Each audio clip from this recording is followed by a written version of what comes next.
बिहार समाजवादियों का गढ़ रहा है।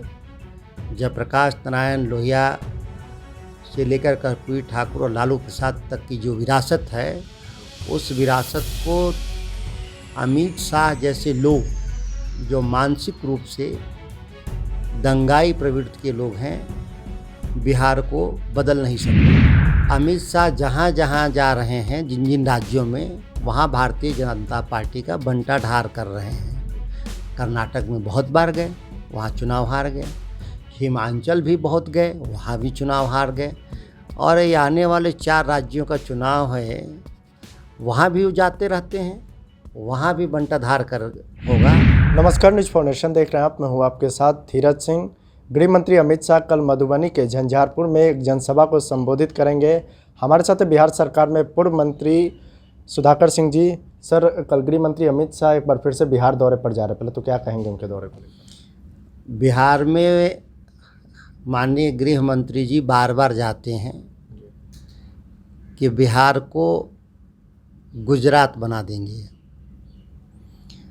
लेकिन ये बिहार है, इसको गुजरात और गोधरा नहीं बना सकते, यह तय बात है। और जितनी जल्दी समझेंगे इस बात को, उतना ही उनके लिए फ़ायदेमंद होगा।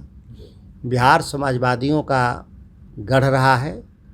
जयप्रकाश नारायण लोहिया से लेकर कर्पूरी ठाकुर और लालू प्रसाद तक की जो विरासत है, उस विरासत को अमित शाह जैसे लोग जो मानसिक रूप से दंगाई प्रवृत्ति के लोग हैं, बिहार को बदल नहीं सकते। महागठबंधन की सरकार बनने के बाद गृह मंत्री छठी बार बिहार दौरे पर जा रहे हैं। लोकसभा चुनाव को लेकर वो लगातार बिहार में कैंपेन कर रहे हैं। अमित शाह जहाँ जहाँ जा रहे हैं, जिन जिन राज्यों में, वहाँ भारतीय जनता पार्टी का बंटाढार कर रहे हैं। कर्नाटक में बहुत बार गए, वहाँ चुनाव हार गए। हिमाचल भी बहुत गए, वहाँ भी चुनाव हार गए। और ये आने वाले 4 राज्यों का चुनाव है, वहाँ भी वो जाते रहते हैं, वहाँ भी बंटाधार कर होगा। और ये डरे हुए हैं, इसीलिए वन इलेक्शन वन नेशन की बात कर रहे हैं। दम है तो लड़ें, पहले 4 राज्यों का चुनाव दिखाएं, लेकिन अब ये डरे हुए लोग हार अपना सुनिश्चित देख रहे हैं, तो वन नेशन वन इलेक्शन की बात कर रहे हैं। आप कह रहे हैं अमित शाह डरे हुए हैं, लेकिन बीजेपी नेताओं की ओर से तो कहा जा रहा है कि गृह मंत्री जब जब बिहार जाते हैं तब महागठबंधन के नेताओं में बेचैनी बढ़ी रहती है। राष्ट्रीय जनता दल या महागठबंधन को उनके आने और जाने से कोई परेशानी नहीं, सिवा कि वो बिहार को गुजरात बनाना चाहते हैं। गोधरा कांड जिस तरह से उन लोगों ने किया था समाज को विभाजित करने के लिए, इसकी चिंता रहती है। हम लोग लाशों पर राजनीति नहीं करते, हम लोग विकास के मुद्दे से चुनाव लड़ते हैं। सिंचाई, कमाई, दवाई, कार्रवाई, सुनवाई वाली सरकार हम जो चला रहे हैं, या जिस नारे के साथ हम बिहार में हम आए थे, उस पर भारतीय जनता पार्टी की बात ही नहीं कर रहे हैं।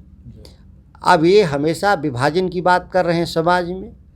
तो विभाजन करने वाले लोग लाशों से गुजरना चाहते हैं, दंगे हो जाएं, लोग मर जाएं, इस मानसिकता से लोग राजनीति कर रहे हैं। इसकी चिंता स्वाभाविक है। एक आखिरी सवाल है कि अमित शाह बार बार बिहार दौरे पर जा रहे हैं, लोकसभा चुनाव भी नज़दीक आ रहा है, क्या आपको लगता है कि उनके जाने से कुछ इम्पैक्ट पड़ेगा महागठबंधन पर, क्योंकि लगातार वो मजबूत कर रहे हैं बिहार? बीजेपी कैसे मजबूत हो रही है, हमारे समझ के बाहर की बात है। बीजेपी में कौन नेता जा रहा है जिससे भारतीय जनता पार्टी मजबूत हो जाएगी? भारतीय जनता पार्टी के पास कार्यकर्ता अगर रहते तो ये आयातित नेता उनका प्रदेश अध्यक्ष है। भारतीय जनता पार्टी के संविधान में लिखा है कि कोई प्रदेश अध्यक्ष वही होगा जो न्यूनतम 10 साल तक वह पार्टी का प्राथमिक सदस्य होगा। और उनका तो प्रदेश अध्यक्ष ही 18 में आया और 23 में प्रदेश अध्यक्ष है। आयातित नेताओं के भरोसे भारतीय जनता पार्टी राजनीति कर रही है बिहार जैसे राज्यों में। आप देखें तो नॉर्थ ईस्ट में उनके 2 मुख्यमंत्री कांग्रेस से आए हुए लोग हैं। आसाम में हेमंत विश्वकर्मा, या वहाँ बीरेंद्र जय सिंह जो वहाँ पर इम्फाल में, मणिपुर में, और देखिए क्या हालत है आज इम्फाल में। पूरा इम्फाल और मणिपुर जल रहा है, 300 लोग मारे गए, सरकार के हथियार लूट लिए गए। पिछले 4 महीने से वहाँ पूरा हालत बद से बदतर होता जा रहा है। गृह मंत्री को तो सबसे पहले मणिपुर जाना चाहिए, जहाँ हिंसाग्रस्त इलाका है पूरा, और उसको ठीक करना चाहिए। चलिए, बहुत बहुत धन्यवाद। यहाँ बिहार सरकार में पूर्व मंत्री और आरजेडी एमएलए सुधाकर सिंह। दिल्ली से न्यूज़ फॉर नेशन के लिए मैं धीरज सिंह।